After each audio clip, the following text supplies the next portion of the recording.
Welcome in to the Eric Zane Show podcast, a daily show where I discuss news, nonsense, and my personal adventures. All right, let's get after it. There is a hurricane bearing down on Florida. Oh, and it's a big one. This is ugly. Ooh. There's like some particular, region of the area that they're like, oh, yeah, for the last big hurricane that hit this area, Charlie, however many years ago, the storm surge was 6 feet. This time, it's double that.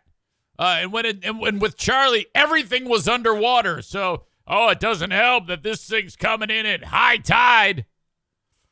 Oh, my God.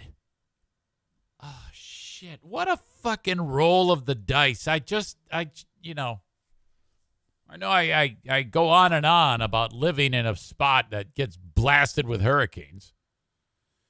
But some dude on the news, I got some jerk doing the weather, no Al Roker, no Dylan Dreyer. I'm like, oh, my God. So they got to go to the third string? And he goes, I've been covering hurricanes for 25 years. And he's like, setting all this. He goes, the effects of this one will be felt not for days, not for weeks, but months and maybe years. And I'm like, oh, Jesus. Holy shit. So it's a gigantic thing. It's a Category 4, this hurricane, Hurricane Ian. And this was the discussion I had with my sweet wife this morning. And I go, hey, so we have a dear friend who's visiting her boyfriend down in Florida. And I go, hey, Steph's down in Florida. And I'm like, well, what part of Florida is she in? Now, I went to bed, and the big thing was, the storm is going to smash right into Tampa. And she goes, oh, they're fine. They're south. I mean, they're going to feel some real impact, but they're fine. They're in Fort Myers. And I'm like, okay. We've known this sweet lady forever. Dear, dear friend. I wake up this morning. Third string weather guy goes, oh, my God, it's taking a hard turn. And it's has Fort Myers right in the crosshairs. And I go, hey, Steph's going to get hammered. And I guess they they're going to be in like hunker down mode. That's what everybody's saying, because there's a point when, you're asked to evacuate, then you're ordered to evacuate. And then if you say no, there's a point where the window's closed. You cannot get out. By the way, if you're those 50 people that Ron DeSantis flew out or whatever, they're like, oh, thank God he did that. We'd be there in that shithole. Maybe, maybe not. I guess it could be hitting anywhere. That's a stupid joke. I suck dick. So this thing now, as a Category 4, the winds as it hits Fort Myers of 155 miles an hour. That is the equivalent of an EF3 tornado, which is a big tornado. So we're talking a catastrophe for a sustained amount of time. A tornado just rips through and, has a path of destruction that's usually not that wide, but devastating. This is a super wide-ass tornado ripping up everything in that area. Holy shit. So expect gas prices to be like $50 a gallon. You know how it is. Great opportunity to gouge the American people. That's what's going to happen. And then they'll all blame Joe Biden. It's his fault. So that is a big one going on right now. My God. I appreciate you all being here. as I do this show, of course, from the Baldwin Ace Hardware Fear Bunker Studio. Baldwin Ace Hardware, a beacon of DIY awesomeness in the Northland. Yesterday, it seems like Monday through Friday, every day of the work week, it's, I'm going like 10 different directions. I'm very, you all go out into the workforce and do your thing, and I get a lot of shit because I'm here at home, but I'm not kidding you.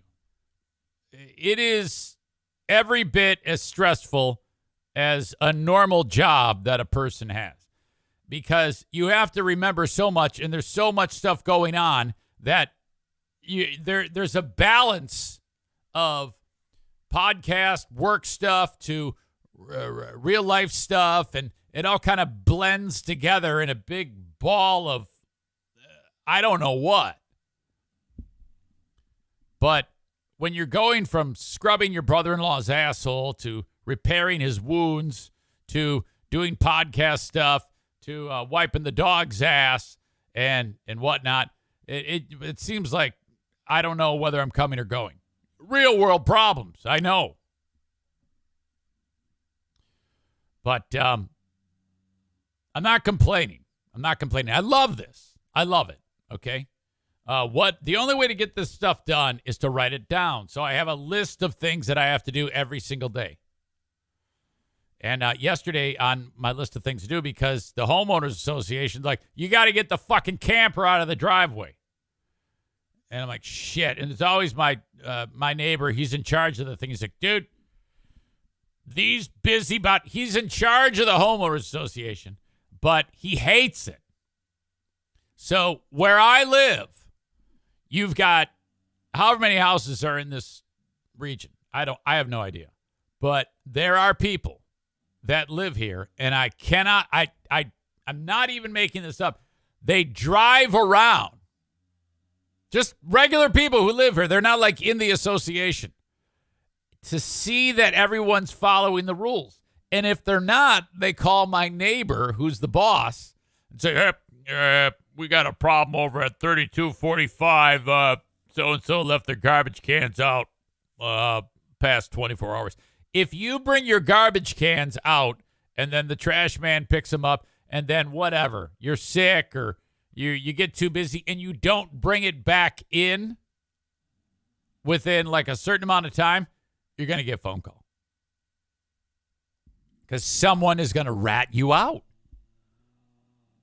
So that's fucked. And then if you bring the garbage can up and you have it in the front of the house, it's like it can be seen, you get a phone call. If you leave your garage door open, you're going to get a phone call. You cannot leave your garage door open. I think this is all intended to be for the good of the community. They want it to look nice. Now, these are all rules that I break daily, every week. I think you're allowed to have a certain number of dogs. I'm walking around with 4. I'm not even sure of the number that you're supposed to have.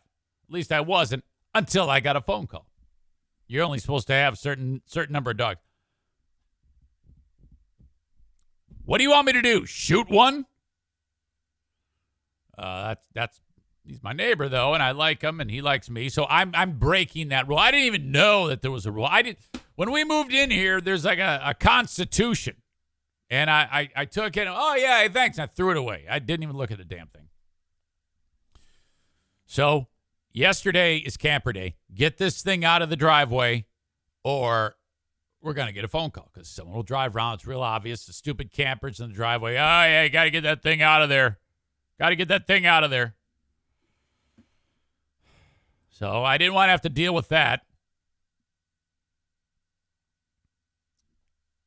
Jump in the thing, and I have to, the septic deal. You got to take it over to this place across the street and dump it. Believe it or not, where I live, there is a campground half a mile away. And it's the weirdest thing I have ever seen in my entire life. Some of you even know where this is. But now this is not a touristy area. It's far enough away from anything touristy that there's really no reason to park your RV or your camper there. It's surrounded by a neighborhood and an energy corridor where there's all the giant towers with the lines. There's there's nothing to see. Kent's got it. Nothing to visit. There's not a big giant ball of twine to go see or any type of or anything. So I've always wondered why this place is there. And the only conclusion is it's an opportunity to launder money. When you drive into the area, the person who owns it, right next to the sign is 2 dumpsters visible from the road. Now, it's bad enough. It's bad enough that there's nothing going on. Why people would take something as nice as a camper, I don't even care if it's just a pop-up or anything like that. Of all of the amazing places you could go in Michigan, which is full of lakes and streams and forests and just amazing waterfalls, rolling hills. Oh my God! You're gonna go to a subdivision surrounded by an energy corridor and nothing else, and you drive in, and the first thing you see is 2 ugly dumpsters that are so full of trash.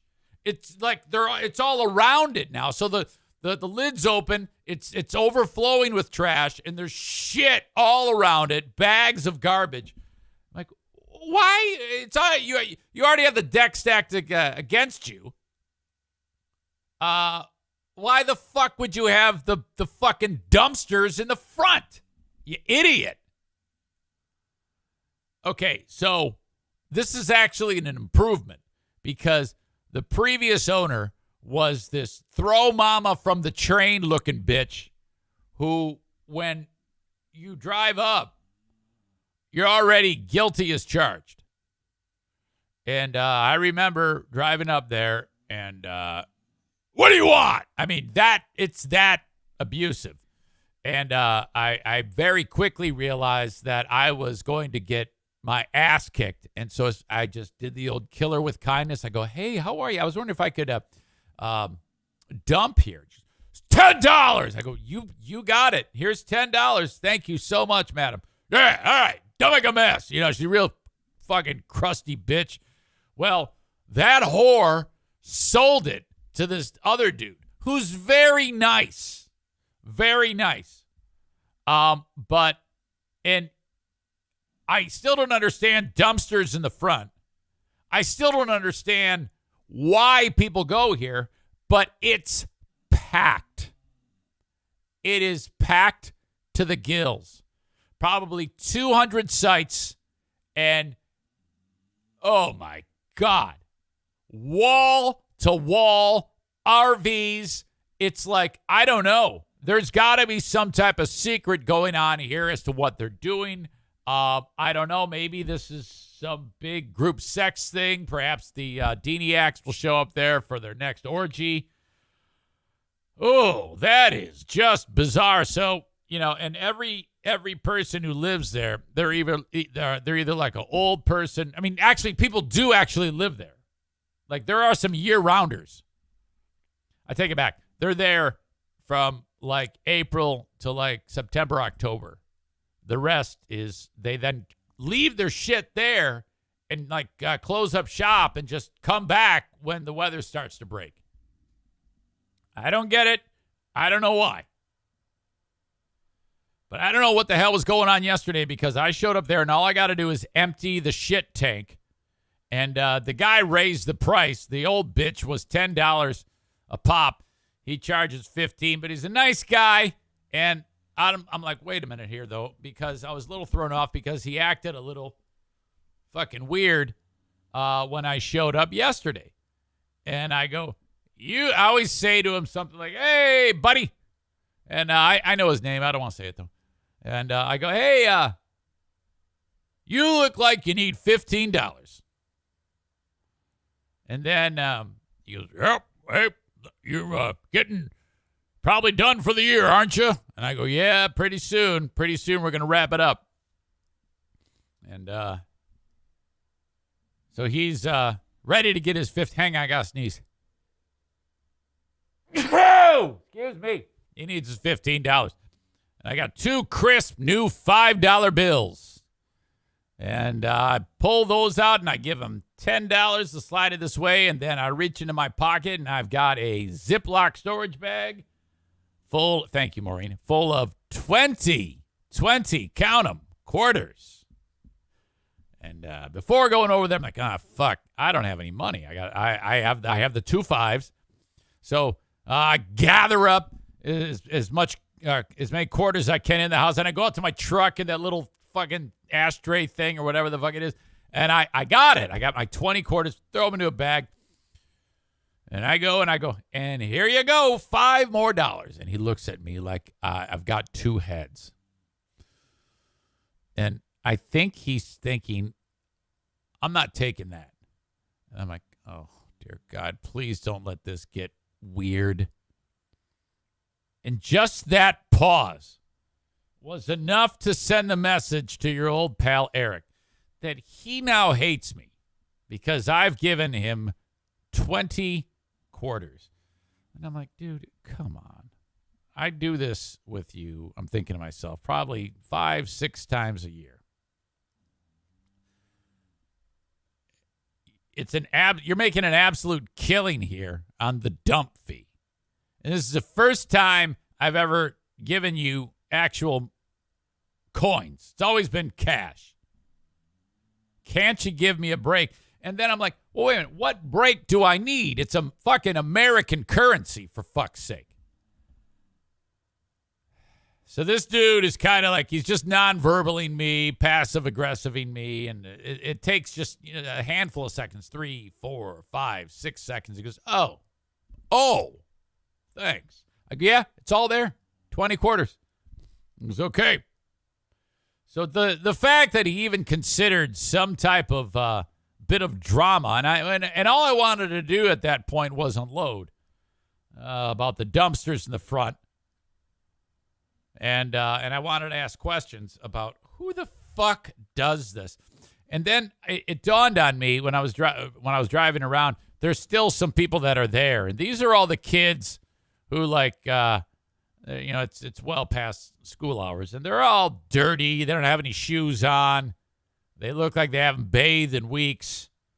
These are filthy people. That are actually living there on the premises. And I'm like, what?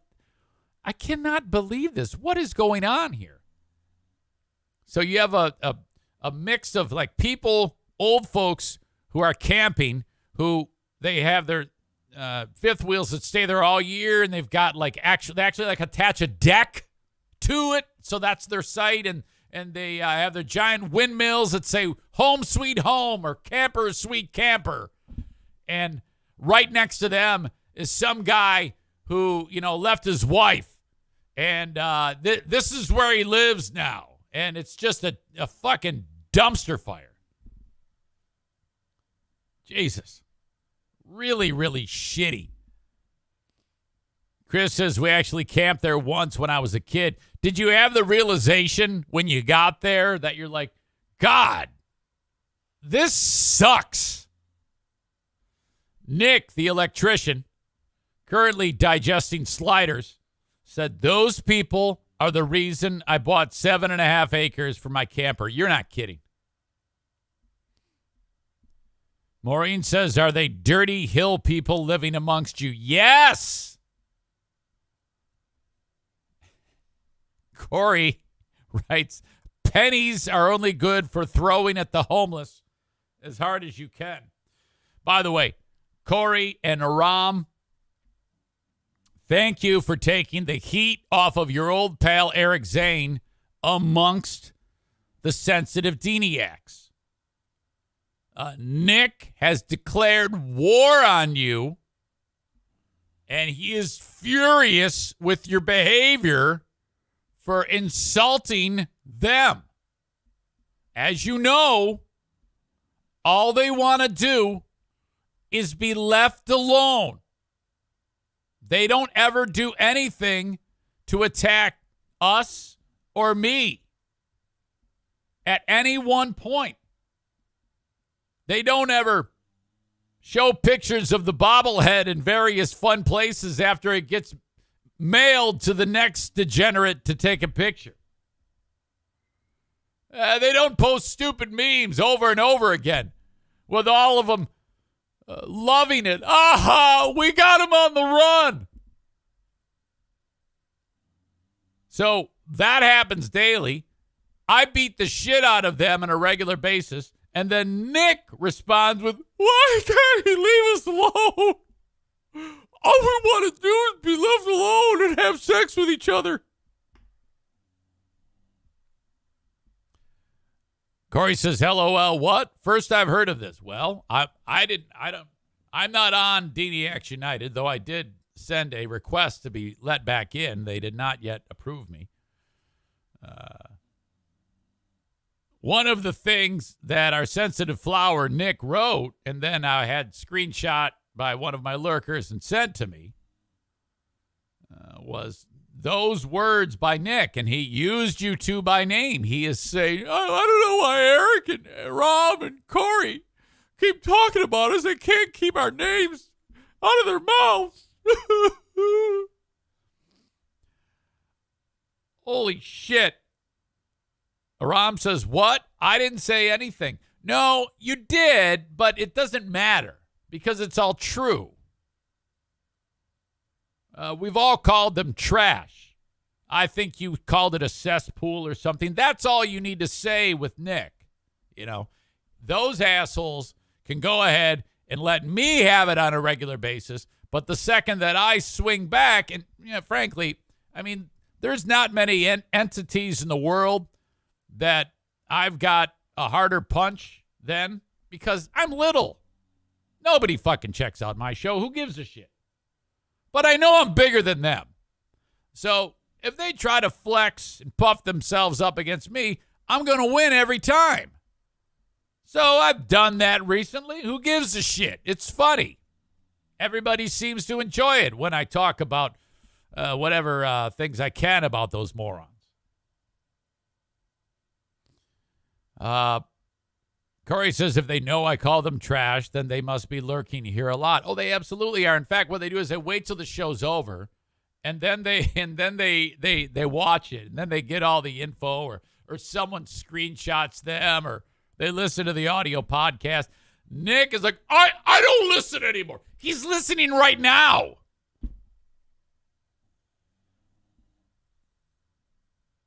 Chris says, oh, yeah, Nick said Corey and Aram need to keep their names out of your mouth.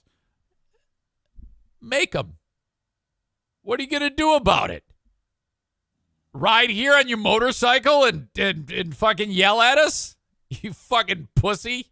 You fat-titted, ugly-wifed asshole. Tyler says, I'm disappointed I wasn't mentioned. I'll have to up my game. I tell you what, I think Nick wants to be a social media star. He should start an OnlyFans page where his wife eats hard candy, and you got to take bets at how many of her teeth fall out. Jesus.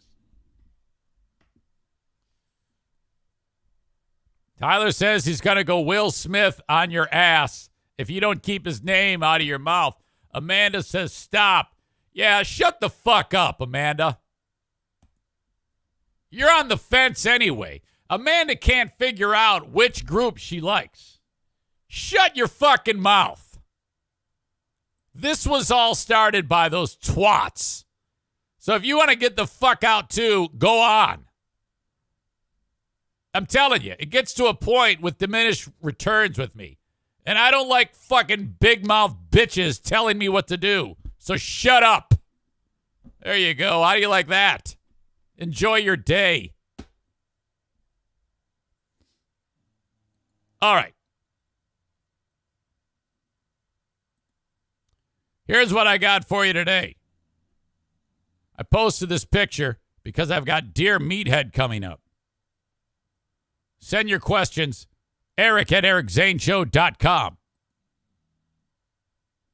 Dear Meathead happens in 33 minutes.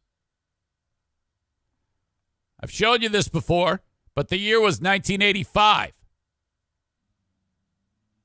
That chair behind my dad was still around until, a month ago when I burned it. Yeah, it's seen better days. This is Tom the Racist. This is my dad. At this age, he's younger than what I am right now today. And then me. Look at that face. That's a face of a guy who's about to make the noise. Look at that. What a fucking dork. And I'm looking at my dad saying, I can't wait till one day be that fucking cool. Tom in his sweet jean jacket drinking the champagne of beers, Miller High Life. I can tell by the can.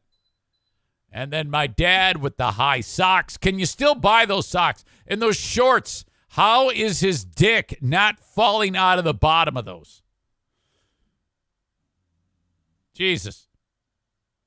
All right. Send your questions for Dear Meathead. Eric@ericzaneshow.com. If you're enjoying the show right now on Facebook, Twitter, and YouTube, all you have to do is go over to twitch.tv/Eric Zane Live to get the rest of the show as it's happening live, because I'm about to send you on your way. Again, twitch.tv/Eric Zane Live on Twitch. That's where you go. It's free. It's the same thing as Facebook, YouTube, Twitter, all that shit. It's just where the show is in its entirety. You got to make your little profile. You got to hit follow, because I'll let you know when I go live, and then off you go. It's that simple. Twitch.tv/Eric Zane Live. Maureen says, at first glance, I thought that your dad was you in that picture. Oh, fuck. I will see the man coming up this weekend. Called him last night and I said, Dad, Saturday we'll be drinking coffee. Saturday morning we'll be drinking coffee together. What? Well, he's got dementia, so he's a little loopy. But I go, Dad, I'm going to see you very soon. And he goes, tomorrow? I go, no, not tomorrow. I'm going to see you on Saturday. Why? How? Are you coming over? I go, no, I'm going to see you when we go up north. And he's like, okay, all right. He's a little confused, but I will be seeing him. And he's excited about that. He'll be 89 years old coming up in March, God willing. Wycon Rob says, what about WATP? Yeah, I tell you what, that's a busy day for your old pal Eric Zane, because here's how Friday works out. Get done with this podcast and all the chores I do. I have to be at the Magic Bag in Ferndale, Michigan, no later than 6:29 p.m. There is a VIP meet and greet for Carl's audience, WATP Live in Detroit. And he said, will you please be there? Then I go, well, of course I'll be there, Carl. So that's going to happen.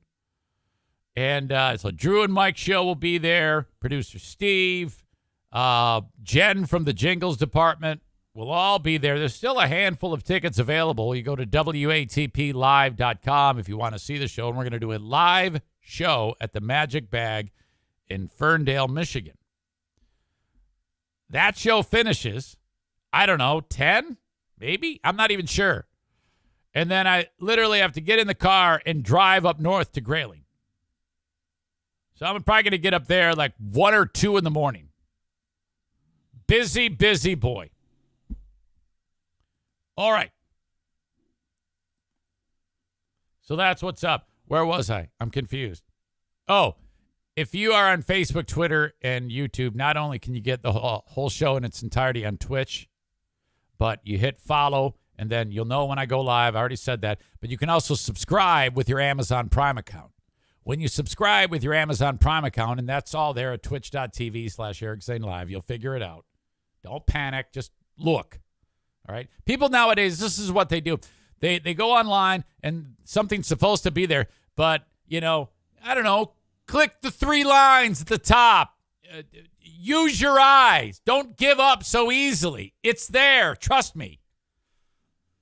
Sign up free with Amazon Prime. It's a big red dot on there. It says Twitch Prime, Amazon Prime, whatever. Click the fucking thing and do it.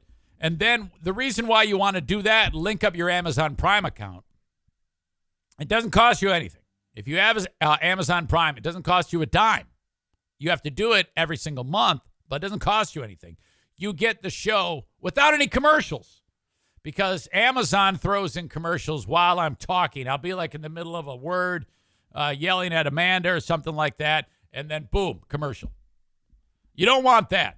So sign up with your Amazon Prime account. You don't have an Amazon Prime account? Throw $5 at it, and then it's taken care of that way. You can, as always, download the audio podcast wherever you download shows at Apple Podcasts, Spotify, whatever it may be. Download and enjoy. Okay? Adam says Twitch is more user-friendly than it was 11 months ago. No, it's the exact same. You're just used to it. Kyle Ryan says, looking forward to listening to the live show. Love Carl, love WATP. Get your husband and go see us, dick. What are you doing? You can see all of the crew live and see how it happens. Come on. Okay. So thank you if you're watching on those other platforms, but it's time for you to go.